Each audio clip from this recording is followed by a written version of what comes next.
breaking news. All right, dozens of people have been killed, including several children, in a gas or chemical attack in Syria. Those numbers are preliminary estimates. This comes just days after the Trump administration announced a major shift in U.S. policy, saying the United States is no longer trying to oust Syrian President Bashar al-Assad. So what should the United States do, if anything, in response to this horrific attack? Joining us now is Republican Senator John Kennedy of Louisiana. Senator, sorry to have you on this morning with hard news, but it's important to have you on because this is an important question. The concern is, if you do nothing as the United States, as the United Nations, as the allies, are you surrendering the moral authority to call out this kind of horror? Well, we can't do nothing. The first thing we've got to do, Chris, is get the facts. And if the facts are confirmed, I think it's probably the case that Assad is testing President Trump, and he's testing our new Secretary of State, Tillerson, and we can't do nothing. We'll have an appropriate response. Now, of course, what's appropriate will be much debated, but we can't just do nothing. You can't let Assad cross this line without having consequences. Well, we've heard that talk before, right? And that's exactly what happened. We've seen another chemical attack. It was believed to be from him. It's hard to confirm these things 100%, right? You're not even in the country to do the investigating, and nothing was done. The red line by Obama apparently crossed, no matter how you wanted to define it. There was not the resolve in the United States Congress to put boots on the ground or military action. So what would be an appropriate response if, in fact, it is Assad attacking his own? Well, I don't think we know yet. I think what we do know, though, is that Assad is a thug. And you can't hand feed a shark and expect to get anything but bitten. If Assad is doing this to test the mettle of the new American leadership, if he would kill people, murder people, just to test a political theory, that further proves that he is a thug. And acts have consequences. Now, what the appropriate consequences are, if the reports are confirmed, I'm sure the Secretary of State and the President and their people are discussing it right now. We'll have a response, I can tell you that. Well, you may not get the cover. Though, is debatable. You may not get the comfort of 100% certainty of what happened. We know how this works. You know that you're going to have a range of different people who have these kinds of capabilities.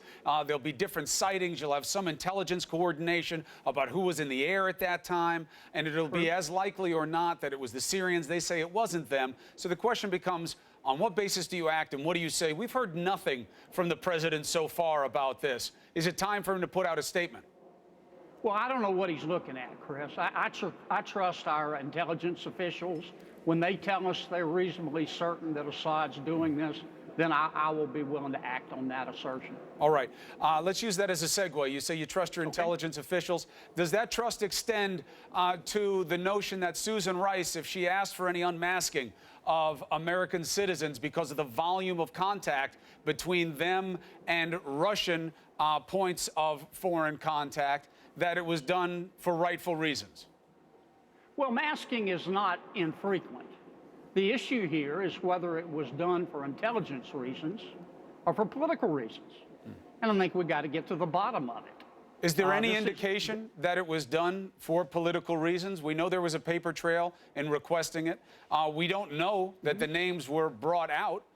We haven't been even given that information by those on the right trying to forward this as some type of magic solution for President Trump's allegations. No, it's all true. We don't know one way or the other. That's why I'd suggest we just throw it into the pot. I've got a lot of confidence in Warner and Burr in the Senate. They're going to investigate all of this.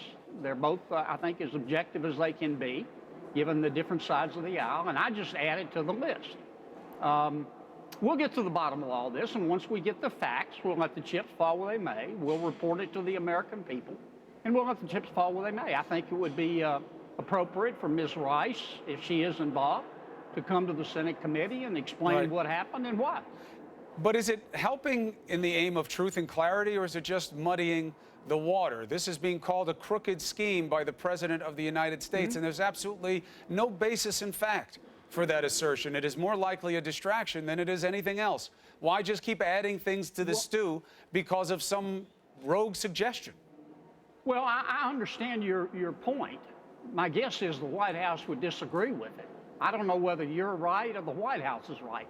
That's why we've got a committee investigating this. And I would just throw it into the stew, as you put it.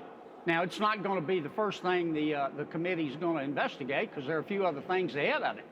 But this is all happening. The American people are wondering what in God's name is going on in Washington, D.C. Why aren't we fixing the problems that keep them up at night instead of talking about Russia? I'm not saying we shouldn't be, but as these issues come up, as far as I'm concerned, okay, let's put them out there, let's investigate them, let's find the facts, and let's tell the American people what they are, and then we can move on. If somebody did something wrong, they ought to be punished. If they didn't, let's move on. But as an American, a leader duly elected, it doesn't trouble you that the President of the United States keeps muddying the water to distract from that investigation of the all-important Russian interference? And he does certainly seem to be doing it for political motivations? Well, Chris, you know, this is America. You're entitled to your opinion. I just think that's not an objective statement. I think the White House and others might see it otherwise. I'm not saying you're wrong. I'm just saying I don't know. I know that some names were unmasked. There's an allegation that Ms. Rice was involved. Right. If she was involved, she either did it for intelligence reasons, the right reasons, or she did it for political reasons, or maybe a mixture of both. Now that the issue's been raised, and the interest of the American people has been tweaked, we got to get to the bottom of it. Right. We'll find out what went on. My only point is that you can have an allegation that is in search of proof, you know, as opposed to proof that leads to an allegation. The idea that, well, maybe she did it for political reasons, there's zero reason to believe that at this point. You know there was a trail, that she asked for the unmasking the way you're supposed to, which would be stupid if you were doing it just to leak, right? So she had the proper trail. There is no proof that it was leaked. And if anything, it suggests that there was such a volume of contact between Trump folk and Russian operatives that it spurred her curiosity in it. And yet it's being used as a scheme to advance the president's notion of him being a victim. That doesn't seem troubling to you. All valid points, and you may be right, but we don't know whether you're right. Yours is one point of view. We got to find out. I mean, consider the context, Chris. If we weren't in such a politically charged environment about Russia, we might just move on from this. But we are in a politically charged environment.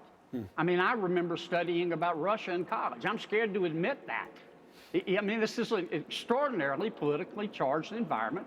So I think the fair thing to do, now that the allegations have been raised, is to just add it to the list that the committee is going to investigate, get the facts, do it in a transparent manner, and then tell the American people. And the American people, they'll figure it out.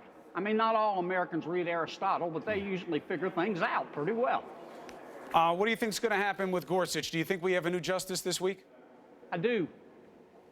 Do you think it's going to take a bust-up of the 60-vote rule and the use of what's being called the nuclear option, or changing the Senate rules and making this a straight up-and-down vote? Are you okay with that?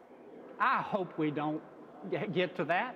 I really do. And if Neil Gorsuch were, if he were a marginal candidate, if he were some chucklehead, I would say, okay, you know, let's talk about it. But this guy's a legal rock star. No reasonable person can listen to Judge Neil Gorsuch testify for 20 to 30 hours and come away not thinking that he's qualified, eminently qualified, to be on the United States Supreme Court. Now, I think the Democrats, they don't want him on the Supreme Court. They want a liberal. Well, that's not going to happen. La La Land is a movie. We don't live in it here. Well, maybe we do in Washington some days, but that's not going to happen. Trump's not going to nominate a liberal. So, I mean, what are we fighting over here? I hate to see us change the rule, but we didn't start it. It really started back in 1992 when then Senator Biden talked about it. And then in 2013, the Senate changed the rules to require just a majority vote for all judicial nominees except Supreme Court. I'd rather it not happen, but if it does happen, it's not going to be the end of civilization, and the world won't spin off its axis. Neil Gorsuch is qualified to be on the United States Supreme Court. The man is brilliant and has a consistent judicial philosophy. You may not agree with it, but you can't say he's unqualified. And I'm hoping my friends on the Democratic side see that and let us have an up and down vote, because that's what we're fighting over, Chris. Right. All this nuclear option and and cloture. That's complicating it. All we're fighting over is whether Neil Gorsuch should have nominated by a duly elected president of the United States, that I realize some people like and some people don't, whether Neil Gorsuch should have an up or down vote by the United States Senate, which is why my constituents sit me up here. I don't think it's unreasonable to say, let's have an up and down vote and let the chips fall where they may. Senator Kennedy, appreciate the candor. You're always welcome on New Day, sir. Thank you, Chris. All right, Allison.